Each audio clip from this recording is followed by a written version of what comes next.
Sa isang liblib na baryo sa gitna ng kabundukan ng Cebu, naninirahan si Kadamyan, ang kilalang albularyong Bisaya.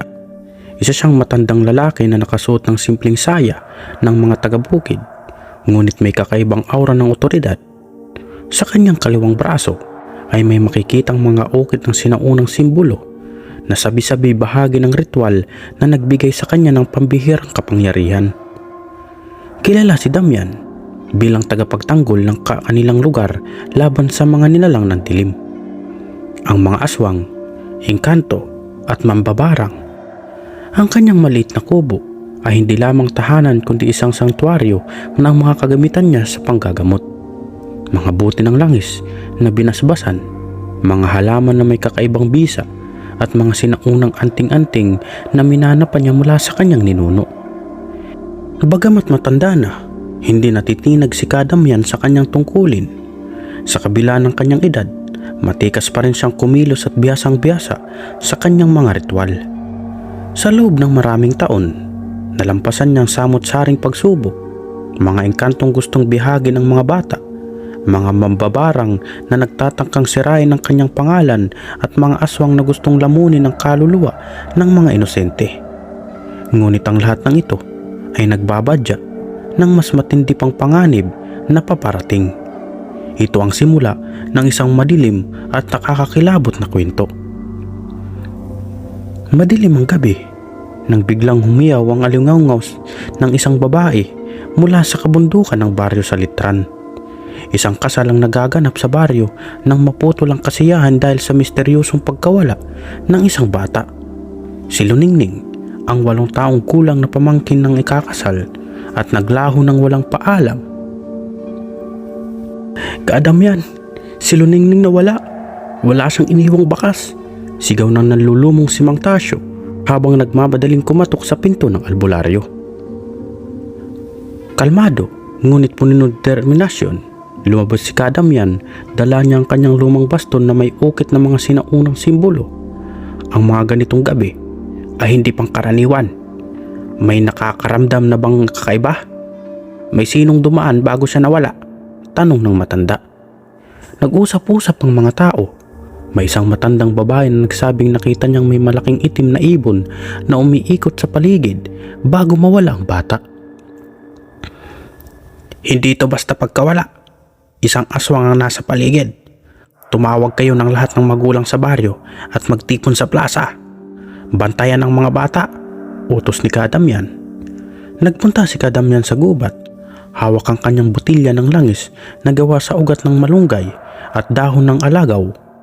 Nagsindi siya ng kandila at nagdasal ng orasyon. Sa kalagitnaan ng kanyang ritual, narinig niya isang halakhak na mula sa likod ng mga puno. Kadamyan, hindi mo ako matatalo. Boses ng isang nilalang na tila babae, ngunit garalgal ang tunog. Sa isang iglap, biglang lumitaw ang isang nilalang na may matalim na ngipin at mahahabang kuko. Ang mata nito'y kulay pula at ang balat ay parang uling. Hindi siya nagpatinag at agad na binunot ang kanyang anting-anting na may larawan ng isang sinaunang babaylan. Binigkas niya ang mga salitang, "Sa ngalan ng liwanag, ako ang iyong kalaban." Mabilis ang sagupaan, ngunit nanaig si Kadamyan. Naigapos niya ang nilalang gamit ang kanyang anting-anting at sinunog ito gamit ang langis. Sa pagbalik niya sa baryo, nakita niyang ligtas si Luningning, ngunit alam niyang ito pa lamang ang simula. Habang unti-unting nanunumbalik ang katahimikan sa baryo, isang kakaibang grupo ng mga estranghero ang dumating sa lugar. Sila'y mga mambabarang na nagkukunwaring naglalakbay, ngunit ang totoo'y may balak na masama laban kay Kadamyan. Ang leader ng mga mambabarang, si Aling Sira, ay may dalang mahiwagang sisidlan na puno ng mga alupihan. Ang mga alupihan na ito puno ng sumpa, sapat upang magdala ng kamatayan sa sino mang mabiktima nito. Sa kanilang pagdating, dumalas ang mga masamang nangyayari sa baryo. Ang mga hayop ay nagkakasakit, ang mga halaman ay natutuyo, at ang mga tao ay nagkakaroon ng kakaibang lagnat na hindi kayang lunasan ng karaniwang gamot. Tumawag ng pulong si Kadamyan sa lahat ng matatanda sa baryo. Hindi ito basta-basta ang sakit. May masamang espiritu sa paligid. Hindi natin ito kayang labanan ng tayo-tayo lamang. Kumuha siya ng mga bolontero upang bantayan ang baryo habang siya nagtungo sa bundok ng Lantoy, ang pinaniniwalaang pinagmumulan ng sumpa. Sa kanyang paglalakbay, nakasalubong niyang isang batang lalaki na tila nawawala. "Bakit ka narito, iho?" tanong niya. Ngunit hindi sumagot ang bata. Bagkus, bigla itong naging isang nilalang na may malasungay na anyo. Naging engkanto ang bata at sinubukang salakayin si Kadamyan. Ngunit muli, nanaig ang albularyo gamit ang kanyang anting-anting at orasyon. Sa baryo, lalong dumami ang mga insidente ng nawawalang tao. Ang ilang residente ay nagsimulang magduda kay Kadamyan. Sinasabing baka siya rin ang nagdadala ng malas sa lugar, ngunit nanatili siyang matatag sa kanyang paninindigan. Isang gabi, dumating si Aling Sera sa kanyang harap. "Kadamyan, matatapos din ang panahon mo. Ang mga engkanto at aswang ay nagtitipon-tipon na upang tapusin ka. Walang halaga yung mga orasyon laban sa amin." Tumawa si Kadamyan. "Wala kayong magagawa sa liwanag ng kabutihan." Sa tulong ng ilang matatandang tagapangalaga ng baryo, nagsagawa si Kadamyan ng isang ritual na may layuning tuluyang sirain ang masamang persa sa kanilang lugar. Ginamit niya ang mga sinaunang orasyon ng mga babaylan, ang pinaghalong lakas ng langis at ang kapangyarihan ng kanilang mga ninuno. Nagtagumpay si Kadamyan, ngunit hindi nang walang kapalit. Ang kanyang lakas ay halos maubos, ngunit nananatiling buhay ang kanyang diwa bilang tagapagtanggol ng kanilang baryo. Akala ng baryo ay tapos na ang kanilang laban, ngunit isang linggo matapos ang ritual ni Kadamyan, isang madilim na pwersa ang dumating sa ilalim ng kabilugan ng buwan. Narinig ng mga taong isang kakaibang ugong mula sa kagubatan. Hindi ito ordinaryong hangin, kundi parang halakhak ng maraming nilalang, mga tinig na nagmumula sa kailaliman ng lupa. Sa gitna ng kagubatan, may isang dambuhalang puno ng balite na sinasabing tirahan ng puno ng pinuno ng mga engkanto. Si Haring Damao. Si Damao ay isang makapangyarihang nilalang na hindi lamang nagtataglay ng kakayahang maglaho, kundi kaya rin kontrolin ang mga elemento ng kalikasan. Isang umaga, dumalaw ang albularyo na kalapit na baryo, si Kaberning, upang balahan si Kadamyan. "May nakita akong masamang pangitain. Ang puno ng balete ay nagniningning ng apoy, ngunit hindi nasusunog. Sa paligid nito ay may mga anino ng aswang, mambabarang at engkanto na nagtitipon-tipon. Alam kong ikaw ang target nila." Ngunit kalmado si Kadamyan. "Kung ganito na ang tinakda, handa akong harapin ang kadilimang Kaberning. Ngunit kailangan ko ng tulong. Hindi ito laban ng isang tao lamang." Alam ni Kadamyan na hindi niya kayang mag-isa ang darating na labanan. Tinipon niya ang lahat ng matatandang albularyo sa buong kabundukan ng Cebu. Dumating si Kaberning, ang albularyo mula sa kalapit na baryo, kasama ang 3 pang tagapagtanggol, si Manang Isay na dalubhasa sa halamang gamot, si Mang Lito na kilala sa paggawa ng anting-anting, at si Kapilar, isang babaylan na may kakayahang makipag-usap sa mga espiritu. Nagpulong sila sa gitna ng baryo upang pag-usapan ang plano. "Kung susugod tayo sa balete, kailangan nating ihanda ang mga tao rito. Hindi natin pwedeng iwan ang baryo ng walang depensa," sabi ni Kadamyan. Nagdesisyon silang hatiin ang kanilang grupo. Sina Kapilar at Mang Lito ay mananatili sa baryo upang protektahan ng mga residente gamit ang mga protektibong orasyon at langis na pangontra. Sina Kadamyan, Kaberning at Manang Isay naman ang susugod sa balete upang harapin si Haring Damao. Pagsapit ng gabi, sinimulan ni Kadamyan at ng kanyang grupo ang kanilang ritual. Bago tumungo sa kagubatan, ang kanilang mga katawan ay binasbasan ng langis na may halong dugo ng itim na manok. Isang sinaunang paraan ng proteksyon laban sa mga engkanto. Dala nila ang mga anting-anting na gawa sa tingga, salamin at kawayan na sinasabing may kakayahang sumagupa sa pinakamalalakas na nilalang. Pagdating nila sa puno ng balete, naramdaman nila agad ang mabigat na presensya ni Haring Damao. Tumigil ang hangin at tila bumagsak ang temperatura. "Kadamyan," busis ng malalim at umaalingangaw ang sumalubong sa kanila. "Dinala mo rito ang iyong kahinaan. Hindi mo alam kung sinong iyong kinakalaban." Lumabas mula sa anino ang puno ng isang matangkad na nilalang na may korona ng mga tinik at pulang mata na tila apoy. "Alam kong ikaw ang nasa likod ng lahat ng kaguluhan sa baryo," sigaw ni Kadamyan. "Hindi mo mauunawaan ang aking layunin, matanda," sagot ni Damao. "Ang mundo ay para sa amin, hindi sa inyong mga tao. Darating ang panahon na ang lahat ng baryo sa kabundukan ay luluhod sa akin." Agad na sinimulan ni Kadamyan ang kanyang orasyon. Ang kanyang tinig ay malakas at tumagos sa kapaligiran, parang alingaw-ngaw na umaabot hanggang sa pinakamalalim ng kagubatan. Sumabog ang liwanag mula sa kanyang anting-anting, ngunit hindi nagpatinag si Damao. Sa isang kumpas ng kanyang kamay, pinakawalan ni Damao ang mga alagad ng engkanto. Sumugod ang mga ito, ngunit hinarangan sila ni Kaberning at Manang Isay. Ginamit ni Manang Isay ang kanyang daladalang halamang gamot upang gawing usok na may bisa laban sa mga nilalang ng dilim. Si Kaberning naman ay patuloy na naglalabas ng mga anting-anting na nagliliyab sa tuwing babanggitin niya ang kanyang mga orasyon. Ngunit si Haring Damao ay nananatiling matatag. Itinaas niya ang kanyang kamay at ang lupa ay nagsimulang yumanig. Mula sa ilalim ng balete, lumabas ang isang dambuhalang anino na tila isang higanting halimaw. "Kadamyan, paano natin ito lalabanan?"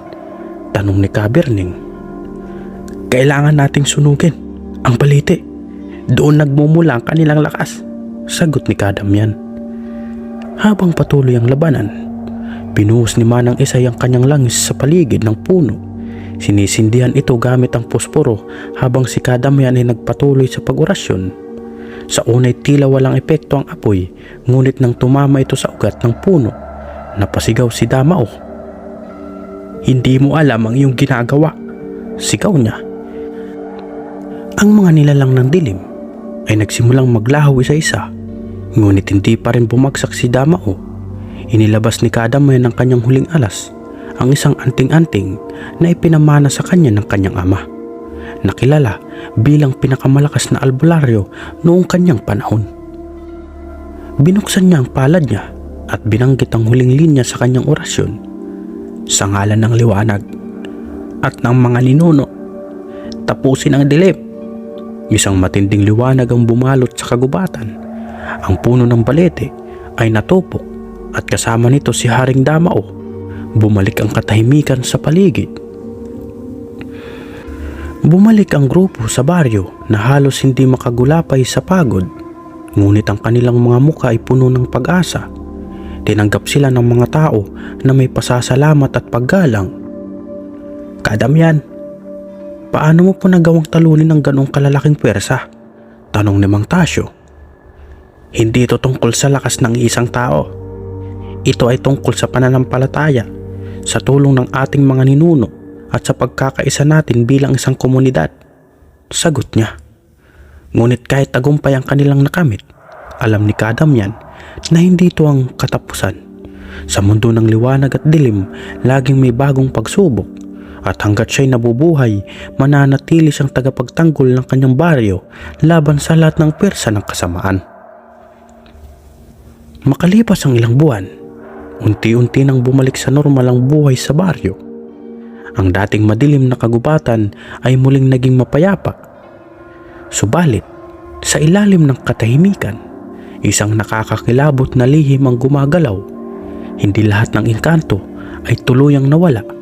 May isang natitirang anino na nagtago sa isang sanga ng sinunog na balete. Tahimik itong nagmamasid, naghihintay ng tamang pagkakataon upang bumalik. Isang araw, habang abala si Kadamyan, Sa pagtulong sa isang may sakit, dumating si Mang Andoy, isa sa mga ngahoy ng baryo. Kadamyan, may nakita akong kakaiba sa kagubatan. Ang lupa sa paligid ay sinunog, na balite ay itim, parang nabubulok, at may narinig akong boses na tumatawag sa akin mula roon. Sabi niya habang nanginginig. Muling naramdaman ni Kadamyan ang bigat ng puwersa sa hangin. Ang akala ko'y tapos na ang lahat.